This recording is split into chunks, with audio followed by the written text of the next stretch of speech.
Hello, how are you doing today? Of course, you know that anytime I'm around here, there is always something for you. So, in the next few minutes, I'm going to tell you why it is important for you to overlap your application period, your study abroad application period, why it is important for you to overlap it with something meaningful. Now, the mistake a lot of people make is that they feel like, you know what? They pick a date and a time they're going to study. And the most times they will now start their application at that period or few weeks or few months maximum before that time. Actually, even though you can still start your application a few months before then and complete it, it is generally advisable for you to start way ahead of time. It's generally advisable for you to start way ahead of time. So, what some people haven't understood is that school application period can be overlapped. Let me give you an example. You are doing national service. Let's say you're from Ghana or Nigeria. You are doing national service and you want to study abroad. That national service period, you can use it for your application period. Right? You can use it as an application period so that by the time the admission comes out and there are things and before your resumption time comes, like before it is time for you to resume to school, you would have finished that national service you were doing or the NYSC you were doing or whatever. Some people have gap year. So you use your gap year for application so that at the end of that gap year, what happens? Your admission is ready. You are ready to move to the country of your choice.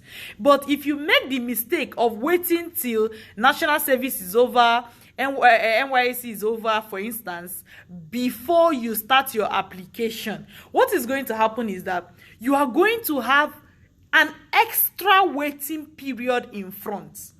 So let's take example. You finish your national service today. So you now decide that you're going to travel today.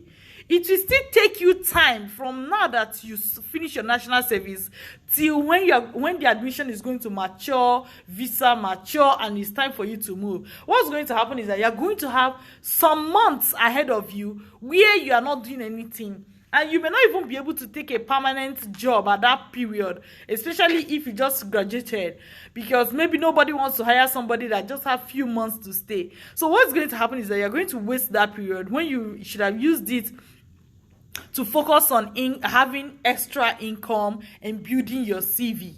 So form the habit of overlapping your study abroad application with whatever you are doing now. There is almost never going to be a time where you are totally free and you can do everything you want. This is adulthood, my dear. This is adulthood. And when it comes to adulthood, there are needs. You need to meet them. You need to work. You need to pay your rent. You need to even take care of the people, friends and family that you have around, right? So what that means is that almost all the time you are going to be working. So don't look for that perfect moment when you are going to take time off work before you start your study abroad journey, or when you are going to quit your job before you start your study abroad journey. That's almost like living in oblivion, not knowing what reality looks like. The reality you are going to face most likely is that you're going to be working or doing something else, and you have to overlap your application with that thing you are doing so that before you even finish, your admission is ready. If it's work, I encourage you to keep working wherever you are working right now. I see some students, they will talk to me, they'll be like, you know what? I really want to travel abroad right now. In fact, okay, you're in Canada, Dr. Linda, right? You're in Canada. You know what? I am coming to Canada today. I want to just start. I'm going to quit my job. I always say, no, that's not the way to go about it. Even if you decide tonight or this morning or this afternoon that you are going to quit your job and you're going to come to Canada, or you're going to come to Germany, or you're going to go to US, right? What is going to happen is that it's still going to take you a while. What will you be doing while you are waiting? That increases your chances of being depressed. And now, this is not my prayer for you. This is not what I'm wishing you. But do you know that some people actually do everything, and for instance, it didn't work out that year? If you quit your job, quit everything, and then started applying, what will happen? That's when you start seeing people commit suicide, and it has not gotten to that, right? It has not gotten to that. So form the habit of overlapping your application period with whatever you are doing currently in your life, so that by the time, and let me tell you the good news, just in case you are afraid that when this admission comes I may not be ready. Do you know that there is something the schools call deferment? What that means is that, let's assume you start school today, you apply to start school today, and your admission comes out, but today you are not ready. You write a letter to the school saying, what? Please, I want to defer. And that school will actually push your admission to the following year, or even to the year after. So you don't even have anything to lose. It's better to get started. And do you know what you may think? You may think that, by this time next year, there's this thing I'll be doing. So because of that, I don't even need to start. Like a woman told me, by this time next year, I want to be pregnant, so I don't want to start application. Maybe after that pregnancy. I say, woman, now you be God.